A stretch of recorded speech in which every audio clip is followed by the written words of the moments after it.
At exactly 3:17 hours on May 22, 2026, the glass-smooth darkness of the Persian Gulf was shattered by the sound no American naval officer wanted to hear. The tactical display aboard USS Gravely, a Flight 2A Arleigh Burke-class guided missile destroyer positioned at the southern mouth of the Strait of Hormuz, lit up with 37 simultaneous radar contacts. Not from the north, not from Iranian shore batteries, from directly beneath the water. The Islamic Revolutionary Guard Corps Navy had been waiting for 14 days. What the Pentagon had described in press briefings as a freedom of navigation enforcement operation had just sailed into the most precisely engineered maritime kill box in the history of asymmetric naval warfare. And the men who built it were not in Tehran. They were in the water, on the cliffs, in the container ships, and in the sky above in numbers that no American intelligence estimate had predicted. This is not a story about who won. This is the story of how a force with no aircraft carrier, no nuclear submarine, and no fifth-generation fighter jet brought the world's most powerful navy to a standstill for 11 hours and 23 minutes, and nearly triggered the first direct naval exchange between the United States and Iran since Operation Praying Mantis in 1988. 72 hours before the confrontation, Rear Admiral Alireza Fadavi, commanding the IRGCN's Southern Maritime Sector from his hardened command post in Bandar Abbas, received final authorization from the Supreme Council. The operation had a single code name, Hashde Daryab, Sea Harvest. Its objective was not to sink American warships. Its objective was simpler and far more devastating: to demonstrate, in full view of every satellite and news camera in the region, that the United States could not force the Strait of Hormuz open without Iran's permission. The tactical architecture of Hashde Daryab had been under development since 2023. Its design drew from 3 decades of IRGCN doctrine: swarm tactics,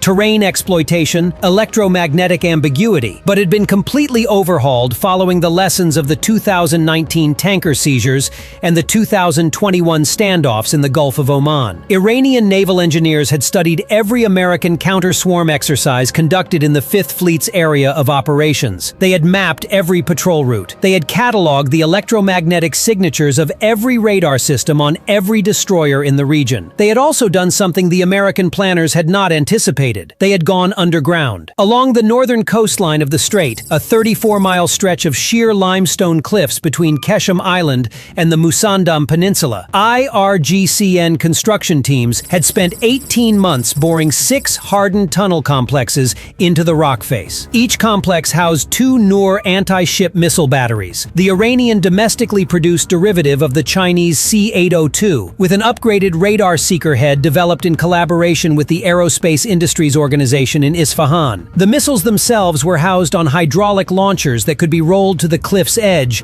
fired, and retracted within 40 seconds, making them virtually immune to counter-battery fire from naval guns. Embedded alongside the Noor batteries were 4-rod electronic warfare systems, specifically configured to jam the Spy-1D phased array radar aboard the American destroyers at a range of up to 60 kilometers. These were not broadcasting, not yet. They were sitting cold and silent, waiting. Below the waterline, the picture was equally complex. The IRGCN had pre-positioned a network of 140 bottom-tethered acoustic sensors across the northern shipping lane, a passive sonar carpet that could track the acoustic signatures of surface vessels with an accuracy of under 200 meters. Connected by encrypted fiber-optic cable to the command post in Bandar Abbas, this system gave Fadavi real-time position data on every ship attempting to transit the strait without Iranian clearance authorization, an authorization the Trump administration had publicly and forcefully refused to seek. At 0200 hours, 3 hours before the first contact, Fadavi gave the order to activate the surface element. 47 IRGCN fast attack craft, a combination of PACAP-2 and Zulfiqar-class missile boats, emerged simultaneously from 6 dispersed coastal anchorages along Keshem Island's eastern shore. They moved in total electromagnetic silence, running without radar, without AIS, with their thermal suppression systems engaged and navigating using pre-programmed GPS waypoints loaded 12 hours earlier. Moving in cells of 7 to 9 vessels, each cell separated by 4 kilometers of water, they spread across the northern shipping lane and began their assigned holding pattern. Each cell had a designated role. 3 cells were designated as chaff swarms. Their purpose was to saturate the American SPY-1D radar with targets, forcing the combat information centers aboard the destroyers into threat prioritization overload. 2 cells were missile boats, each carrying 4 C-802 anti-ship missiles, positioned at the maximum 120-kilometer effective range from the American formation. 2 cells were positioned as boarding reserve, fast, lightly armed, crewed by IRGCN maritime special forces operators who had been briefed that under no circumstances were they to initiate. Their role was reactive. The final cell, 7 vessels, the fastest in the IRGCN inventory, was designated electronic bait. At 03:15 hours, that final cell activated its radar systems simultaneously. All 7 boats lit up the electromagnetic spectrum at once, transmitting on fire control frequencies that the American systems would interpret as targeting lock. On the Gravely's tactical display, 37 contacts appeared out of nothing. What the American crew saw on their screens was a fully developed attack posture. What they were actually looking at was a curtain designed to pull every sensor, every weapons officer, every decision maker in the American formation toward the northern surface picture and away from the threat axis that actually mattered. At 03:18 hours, USS Gravely broadcast on International Maritime Frequency 156.8 MHz in both English and Farsi. Unidentified Iranian naval vessels, you are operating in a designated international transit corridor. Cease targeting radar transmissions immediately and withdraw to the 12-mile limit. Failure to comply will result in defensive measures. The IRGCN boats did not respond. They had been ordered not to. Simultaneously, the tactical operations officer aboard the USS Abraham Lincoln Carrier Strike Group, positioned 90 nautical miles to the south-southeast in the Gulf of Oman, assessed the situation and made the call. 2 FA-18F Super Hornets were launched from the Lincoln's catapult deck, armed with AGM-84H Slammer standoff missiles, with orders to establish an overwatch posture above the northern strait entrance. A third aircraft, an EA-18G Growler, was launched 30 seconds behind them, its ALQ-99 jamming pods configured to suppress Iranian fire control frequencies. What the Lincoln Strike Group did not know, could not have known, was that the Growler's launch had been anticipated. Iranian signals intelligence operators monitoring the Lincoln's flight deck activity from a covertly deployed maritime patrol aircraft holding 100 kilometers to the east had identified the EA-18G's electronic signature during a prior exercise 3 months earlier. The moment it crossed into the Strait's northern airspace and activated its jamming pods, the IRGCN cliff batteries received a single encrypted data burst from the Bandar Abbas command post. The ROD electronic warfare systems in all 4 cliff complexes powered up. The effect was immediate and catastrophic for the American formation. The ROD's barrage jamming was not targeted narrowly at the Growler. It swept the entire electromagnetic band between 8 and 12 gigahertz, the operating range of the SPY-1D radar system. On all 3 American destroyers in the forward element, the Combat Information Center screens exploded with ghost contacts. 240 false radar returns appeared across an 80-kilometer arc, each one indistinguishable from a real surface target, each one moving with the believable kinematics of a fast attack craft. The Growler's own jamming pods fed back noise into their own Link 16 tactical data network, creating a cascading degradation that the EA-18G's crew had no procedure to counter, because no American exercise had ever simulated an Iranian EW platform with this level of spectral sophistication. For 4 minutes and 17 seconds, the 3 American destroyers in the forward element were effectively blind. Fadavi did not use those 4 minutes to attack. He used them to speak. A pre-recorded audio message, broadcast simultaneously on military UHF frequencies and on commercial maritime radio, was transmitted from the Bandar Abbas command post in a voice that was measured, precise, and devoid of provocation. United States naval vessels, this is the Islamic Republic of Iran Naval Forces, Southern Sector Command. You are currently operating within the maritime security zone established by the sovereign authority of the Islamic Republic under Article 25 of UNCLOS, in response to an unlawful economic blockade. blockade. You are not under attack. Your radar degradation is a demonstration, not an act of war. You have 40 minutes to reverse course to the 12-mile boundary south of the Musandam Peninsula. If you reverse course, all electronic interference will cease, and the transit lane will remain open to civilian shipping. If you continue north, the demonstration becomes a defense. The message was replayed 4 times, then silence. In the Combat Information Center aboard USS Gravely, the commanding officer, Captain David Rearen, had a decision that no naval doctrine manual had ever cleanly prepared him for.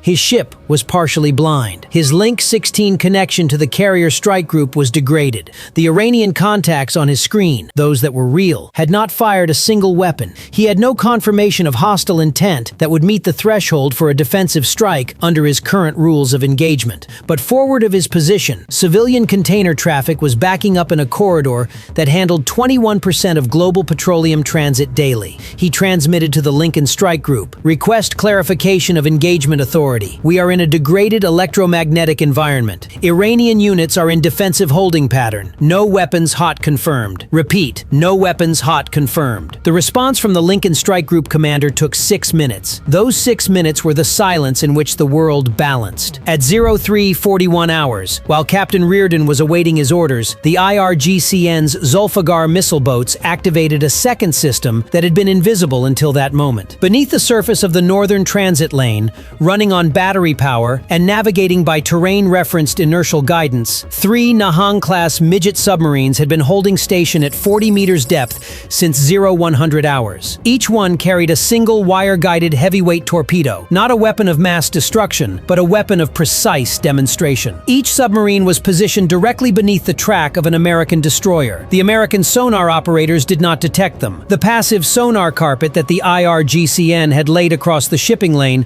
was designed not only to track American surface ships, but to suppress the acoustic return of Iranian underwater assets by broadcasting low-frequency interference pulses timed to the American sonar's active ping cycle. It was a technique that had been tested in the Caspian Sea 12 times between 2022 and 2025, and it worked. When the Gravely's sonar operator, Petty Officer 3rd Class Marcus Webb, finally detected an anomalous return on his broadband display at 03:43 hours, he reported it as a possible biologics contact, a school of large fish. By the time the contact was reevaluated as a possible subsurface threat, the Zulfiqar boats on the surface had already received a coded short-burst transmission from Fadavi's command post. They activated their active sonar systems on the torpedo fire control frequency and held them on for exactly 5 seconds. 5 seconds was enough. Every American submarine warfare officer in the formation recognized the sound. It was not an attack, it was a declaration. "We have targeting solutions on your ships. We have had them for hours. We are choosing not to use them." On the bridge of the Gravely, Captain Rearen received the Carrier Strike Group commander's response at 03:47 hours. The message was brief. "Hold position. Await further orders. Do not engage." At 04:28 hours, with American destroyers stationary south of the transit zone and Iranian fast attack cells maintaining their holding pattern, a third actor entered the operational picture that neither side had publicly acknowledged. A Chinese People's Liberation Army Navy Type 055 destroyer, the Dalian, which had been conducting a scheduled port visit to Bandar Abbas for the previous 5 days, weighed anchor and moved to a position 12 nautical miles east of the American formation. It made no threatening maneuvers. Its radar systems were operating in standard navigation mode. It made no radio transmissions on military frequencies. It simply positioned itself where every satellite in low Earth orbit could photograph it, equidistant between the American and Iranian formations. The political weight of that positioning required no translation. At 5:23 hours, Secretary of State Marco Rubio reached the Iranian Foreign Ministry through an Omani diplomatic back channel that had been established specifically for this contingency. The conversation lasted 18 minutes. Its contents were not disclosed publicly. At 05:41 hours, USS Gravely and the 2 accompanying destroyers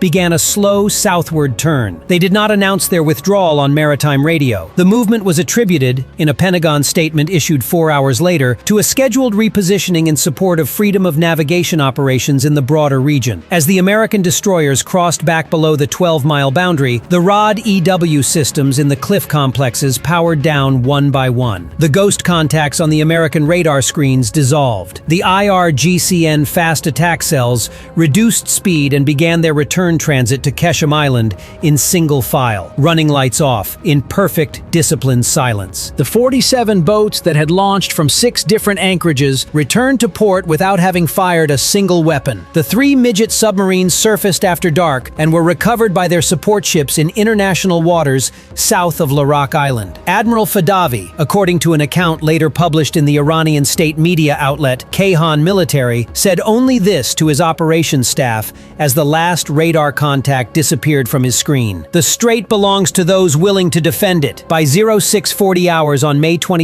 2026, civilian tanker traffic was moving through the northern transit lane again. The Strait of Hormuz was open. Petroleum futures dropped 4% in 30 minutes on the Singapore exchange. The confrontation was described by the Pentagon as a non-event. No shots fired, no casualties, no escalation. But beneath that official silence, 3 things had changed permanently. The acoustic signatures of 3 Nahang-class midget submarines, previously unknown to American naval intelligence, were now in the library of the USS Gravely's sonar systems. They would be analyzed. They would be countered, eventually. But the window of unknown advantage had been used and could never be used again. The ROD electronic warfare system's spectral performance data had been recorded in full by the EA-18G Growler before its own systems were degraded. American engineers in the 5th Fleet's Signals Intelligence Division would spend months reverse engineering its operating parameters. And the Dalian's position, that quiet, undeniable 12-mile anchor point between the 2 fleets, would be cited in every classified post-action review as the single factor that had compressed the American decision window